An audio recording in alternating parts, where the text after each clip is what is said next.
Mr. Mathur, Additional Secretary in the Ministry, Ms. Supriya Sahu, Joint Secretary, Mr. Tikku, Director of One World Foundation, my other colleagues from the Ministry, CMD Vessel, my colleagues from All India Radio and Doordarshan, and very distinguished guests. Let me begin by adding my own very warm words of welcome to all those who have come to this Sammelan. In fact, it's your presence that makes this Sammelan a memorable event. And if my information is right, then I think the kind of discussions that have taken place yesterday, very focused and very intensive discussions, that makes me particularly happy. And therefore, I am absolutely delighted to be amidst you today, and I will deem it a privilege actually to inaugurate this Sammelan. We have, as Supriya was telling, we are completing 10 years of community radios in India. A decade is not a long time, and yet it's a long time. Depends on how you look at these 10 years. We began perhaps very cautiously 10 years ago, and very modestly as well. And the initial policy only talked about permitting educational institutions, and that to government institutions preferably, to set up community radio stations. But there was a revision in the policy midway, and the notable feature of that revision was that we allowed not-for-profit, non-government organizations also to set up community radio stations. And I think that has made a lot of difference. Today, almost 40% of the functional community radio stations are basically run by non-government organizations. And it is my fervent wish that when we meet next 10 years from now, which I'm certain we will, I think we will have 90% of the community radio stations in this particular sector.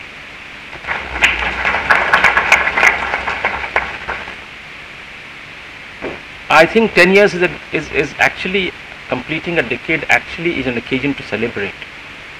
We look at what we have been able to do, feel encouraged, feel motivated to do much more and much better.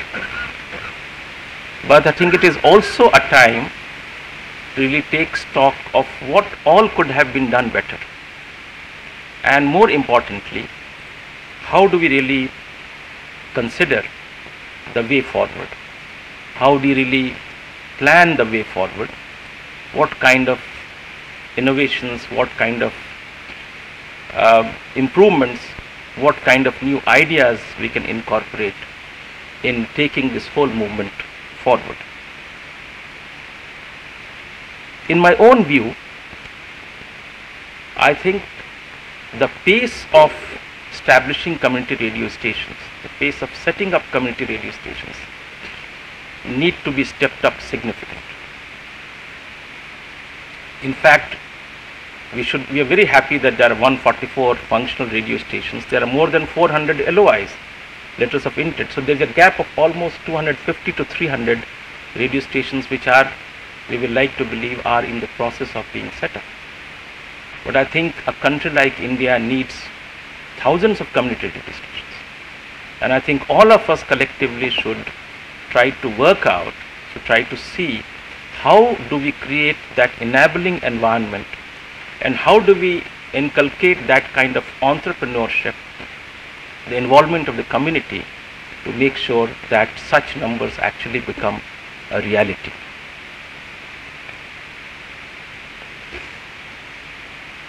all of us here, I would like to believe, have very strong commitment. Very strong commitment.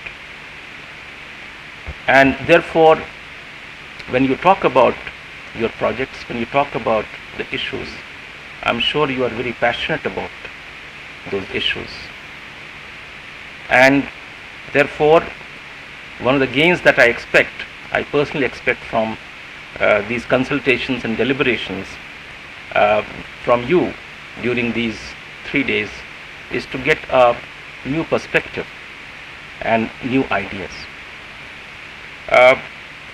We also perhaps need to remember that often the conventional thinking or the stereotype thinking may not get us out of an equilibrium that we often reach, or to put it somewhat more bluntly, to really get out of a stagnation. And I'm reminded of a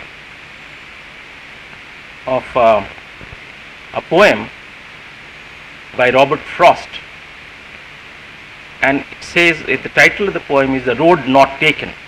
The Road Not Taken. And I'll quote, and says, "I shall be saying this with a sigh. I shall be saying this with a sigh. Somewhere ages and ages hence. Somewhere ages and ages hence. Two roads diverged in a wood. Two roads diverged in a wood, and I took the one less traveled by, and that has made all the difference."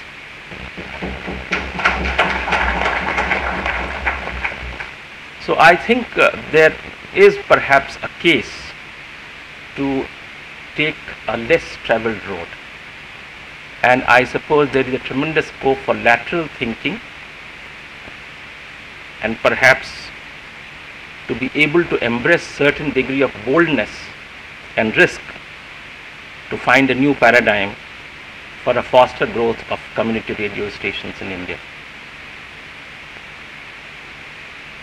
I'll also like to reiterate and reaffirm that the movement of community radio stations in India is a collective endeavor.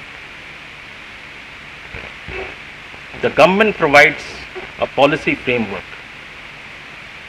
The governments may provide an enabling environment, but I think essentially it is people who are sitting across us, people who are actually aspiring, or people who have set up community radio stations or are aspiring to set up community radio stations, who actually will be taking this initiative forward and actually fructifying it or actualizing it or putting it on ground in reality.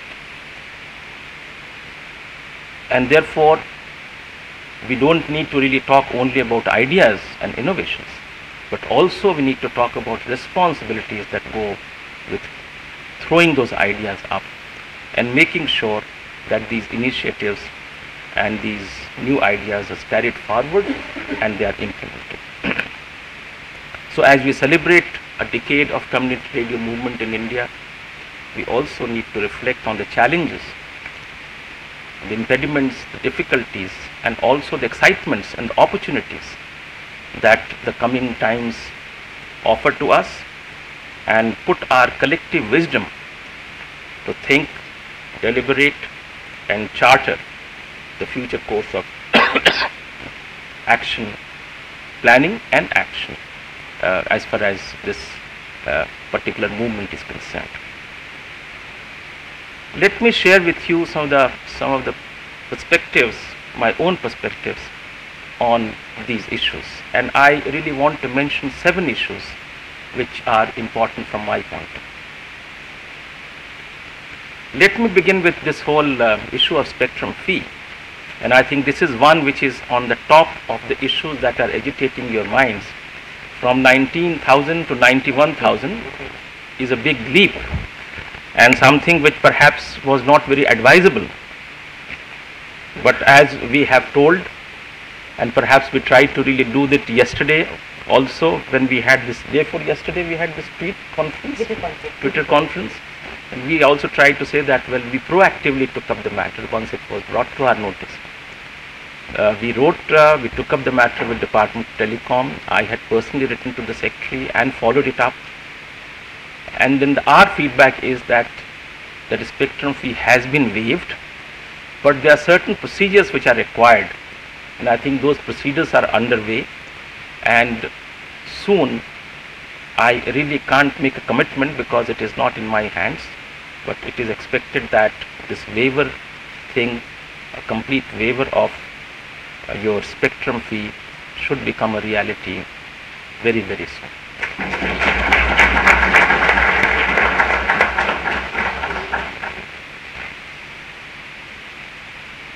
I am absolutely sure that this is the correct thing to do at this stage when this particular initiative is unfolding. But I also want to really mention here that we need to appreciate that spectrum is definitely a very, very expensive commodity. And I think once having got permission to use it, it will be absolutely essential to put it to the best possible use. I think both go together. And please, when you are talking about it, make sure that spectrum is an extremely valuable resource that you have got, and please do not squander it in any way. I really do not need to emphasize this, nor do I need to amplify this, but I think this is something which would have, if we are not able to make efficient use of the resource that has been given to us at no cost or at a subsidized cost, I think it becomes all the more incumbent upon us to make sure that nobody criticizes us for not using this very, very rare and valuable resource not efficiently. I think that will be very unfortunate. So please make sure that this is also part of your thought process when you talk about spectrum. The second issue that I want to raise is about sustainability. I think this is one key issue that is bothering us, certainly us, and I'm quite sure all of you too, because a community radio is not a community radio if it works for 6 months and closes down. It must be there for years and years together and must be expanding in this whole process. We have to make sure that we have very, very viable financial models to run it. And we do not have non-serious players in this field, because if we have non-serious players in this field and they somehow manage to get the permission, and then these community radio stations close down, a large number of them close down, or they are not functional, then I think that is going to bring about some amount of discredit to this whole movement. So sustainability becomes a big, big issue. Now, we have been considering a scheme. We should give some kind of a financial assistance to permission holders. But it is not a very simple matter. In what way the financial assistance should be given? Should it be a grant or should it be a loan? How much of it should be given? 100%, 75%, 50%, 25%? How much would be a correct percentage to be given? What would be your mechanism? Because when you give a loan or a grant, what you are doing is that you are giving public's money, people's money, to an organization, and therefore all those accounting things come into play. Lots of people don't come to governments because when the governments give grant, they involve you in so much of paperwork that becomes extremely frustrating and very difficult. All of those who have an experience of getting a grant from government ministries will vouch that it is not often, it is not a very pleasant experience. And sometimes it is decidedly very unpleasant. So we have to really work out a mechanism, and I will seriously urge all of you all of you and my colleagues also to really work out something which is easy to implement. It doesn't take much time actually for resources to be given to them and minimizes paperwork. But this requires a lot of innovative thinking. One idea was that why doesn't the ministry stand guarantee to a loan which a community radio may be able to raise from the market, from the banks. We have a model in telecom where the telecom companies they raise loan from the banks, and I think Department of Telecom and Ministry of Information Broadcasting, they stand kind of a guarantee, they become like a guarantor, so that there is, if in case of a default, they can come and claim it from the ministry. There could be new ideas, more innovative ideas as to what should be a financial model which is hassle-free, which is absolutely transparent, because transparency is one thing on which we are just not ready to negotiate. The ministry is absolutely certain that transparency is a commodity, transparency is a policy which we will not compromise, will not negotiate at any cost. So we really need to work out very, very carefully as to what models we work out, because individuals may be here but individuals may not be there a few years from now. So the systems must be such that ensure that there is equity and there is fairness and there is transparency and there is efficiency in the system of granting of financial assistance. I think this is a task, a very, very serious task which all of us need to really consider. We have done our own bit. DAVP, for instance, you can really advertise the rates that DAVP used to offer earlier of ₹1 per second has been raised to ₹4 per second, and this is subject to revision. If there is good response and we find that advertising on community radio of government programs is very effective, then nothing stops us to really think of revising it upwards. But we have to really establish that it is an effective way of disseminating of government's programs. So the sustainability issue is very, very critical and very crucial, that we really need to debate, deliberate, talk about, and perhaps also share amongst us which ones have been able to really come up with ideas that made their financial survival or financial sustainability easier. Sharing of information among the whole network of community radio stations perhaps may be an extremely good idea, not only for this, for several other issues. The third issue in my mind is the human resource development and the capacity building. And I was extremely happy to see some organizations which are actually very actively working in this direction, in this field. And when I talk about capacity building, it's a range of capacity building. It's not merely a managerial capacity building, but technical capacity building, financial capacity building, the whole range of things which are required.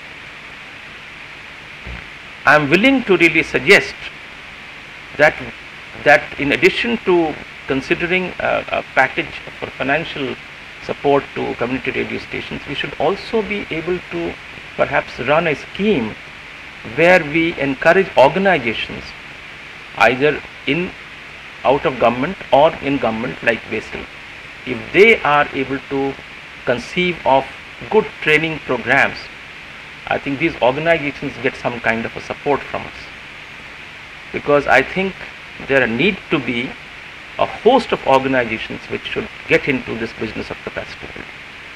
It's easy to really start an enterprise, but to be able to sustain it and improve it is a more daunting task. And I think there the capacities actually make the difference. So I personally think that we in the ministry would be willing to consider some kind of a scheme which helps an institutionalized capacity building or organized capacity building a much easier task to really accomplish. The fourth issue in my mind is about reaching the unreached. I think the way community radio stations have come up across the country is somewhat very imbalanced.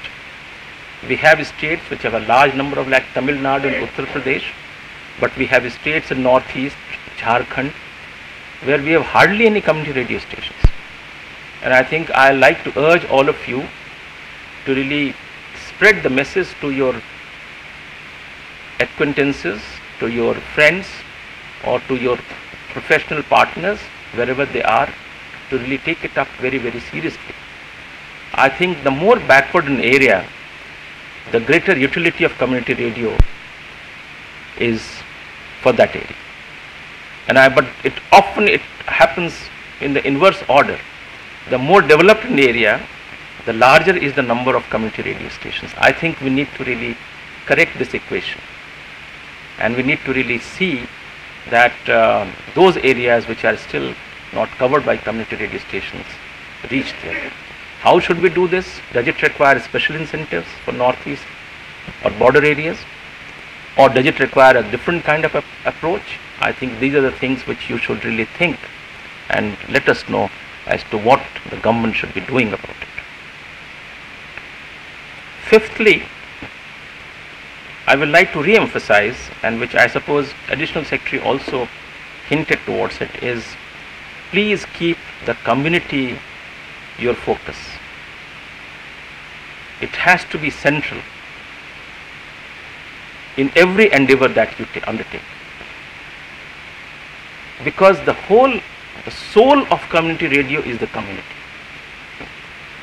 and the community gets marginalized. I think the community radios lose their sanctity altogether. So in your conception, in your thought process, in your implementation, in your content creation, I think the community must be uppermost in your mind. And perhaps there could be no other medium more suited or better suited than community radio stations to protect, preserve and promote local cultures, whether it's music, folk music, or whether it's a local cuisine, or it's a local attire, or it's a local tradition, whatever may be unique about that community. I suppose community radio stations should be instrumental in ensuring that these traditions are really not only protected, preserved, but actually they get known to people outside those communities. Sixthly, I'll mention about something which is slightly problematic, but I'll do that nevertheless, and that is the issue of ethics. I think it may sound slightly out of fashion these days to talk about ethics, given that the current environment and the way broadcasting takes place, whether it's television or whether it is social media. But I do believe that community radios have to really be treated, and they must consider themselves slightly on a different footing, because perhaps the impact that you are creating would be very, very intense, and it is not likely to be diffused like in a centralized transmission. So I think that issue,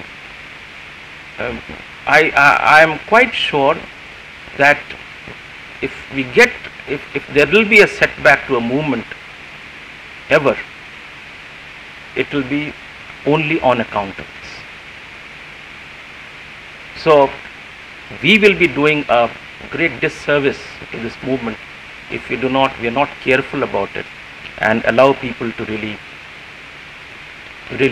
believe that what is coming or what is being broadcast is something which is actually it doesn't actually match or doesn't actually pass the muster. Lastly, I will again re-emphasize the collective ownership of all the initiatives. The ministry has been very proactive and has worked very, very hard the whole team of the ministry, joint secretary, under secretary, section officers, the whole community radio wing, they are a set of extremely committed people and extremely hardworking people. But at the end of the day, the whole process is a collective process. And as I mentioned, that while the government may be laying down the policy guidelines, I think the actual implementation has to be done by people like you. And I have absolutely no doubt in my mind that given the progress that we have made and given the comfort that we have in the quality of people who are involved in the running of community radio stations today, I have absolutely no doubt in my mind that this process will certainly become much more strong in days to come. We don't need to reinvent the wheel. We don't need to really rediscover everything afresh. And some of the initiatives which I saw, where you can perhaps get all the best practices at one place, you can get all the content at one place, and there could be a method of sharing the content, then I think we need to really make the best use of technology these days. I think what we can really lose on account of paucity of human resources can be made good by making intelligent and adequate use of technology. So these are the 7 concerns that I had personally. There are many more, I'm sure, but these are the ones which I thought I'll mention it. I'll also like to mention 2 more things and then I'll conclude. One is that the ministry in the process of setting up a single window clearance system. I am absolutely taking meetings, interministerial committee, month after month, and persuading WPC to expedite their comments and or at least giving their clearance for allocation of spectrum. I know that it's a process which if I find frustrating, you must be finding it much more. So we are trying to persuade our colleagues in the Indian Interministerial Committee to really set up a single clearance system, whereby at least part of the,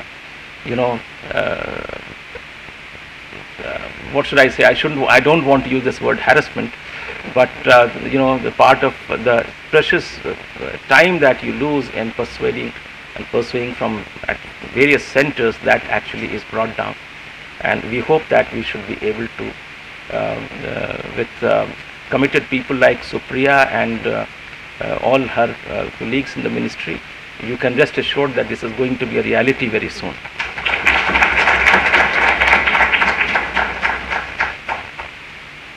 Lastly, I think day before yesterday, one of the the streams of thought was always that why doesn't government allow news, local news on community radio stations? That's an issue which is quite a sensitive issue, because you'll realize that in a country like India, where we have no mechanisms as to know what is going on a community radio, and if some damage is done, we'll not know for a long time as to what it is. But it can also be argued that we are responsible people. If you can trust us with this, you can trust us with something else as well. Well, the fact of the matter is that even for FM, which is a far more commercial venture, we have not allowed news which they can create on that note. What we have in the proposed policy is that they could perhaps use the AIR's content. I am willing to offer that to you as well. So the community radio stations can always take recourse if they think it is useful. I think, while there may be some reservation, I think it's still a better idea, rather than not having news at all, because I really don't think that in very near future, it's a national policy and there are several other considerations. The local news perhaps may not be permitted in the very near future. Maybe over a period of time when things are more stable, we should be able to think that. But the other alternative of using, which is again doing a service to the community that you are doing, could be really considered by the ministry, if that is what is the general consensus during your deliberations. So that's all that I wanted to tell you. I am often fond of quoting from Bhartri Hari, and it says, Agya Sukhma Radhya Sukhtaram Aradhyate Visheshagya. It's always a great pleasure to come and talk to people who are passionate about a cause. I think life without a passion is perhaps almost meaningless. I think we spend 50, 60, 70 years of our life, and at the end of the day we do not know what we did with our life. And I think a passion really makes a life worth living. And I'm also a very big optimist, and I always feel that even when situation is very dismal, there is always some ray of hope, and community radio is certainly not a dismal situation. I think it's a very encouraging situation and an emerging area, and I certainly see a very healthy and very bright future for community radios in India. कुछ कफस की तीलियों से छन रहा है नूर सा, कुछ कफस की तीलियों से छन रहा है नूर सा, कुछ फिजा कुछ हसरते परवाज की बातें करें, which essentially means that it is the time when we should be talking constructively, positively, and with a voice and tone of hope and future. So that is what I wanted to tell you. I will end up with a piece of poem which I'm very fond of, and I think it's always very relevant, and which deals with, I read it some time ago in one of the functions, but I like to do that again for you. And this is a few lines. It says that only a person who risks is free. Only a person who risks is free. I think it is something which is addressed to us, and it is addressed to all of you. And it reads, only a person who risks is free. To laugh is to risk appearing the fool. To weep is to risk appearing sentimental. To reach for another is to risk involvement.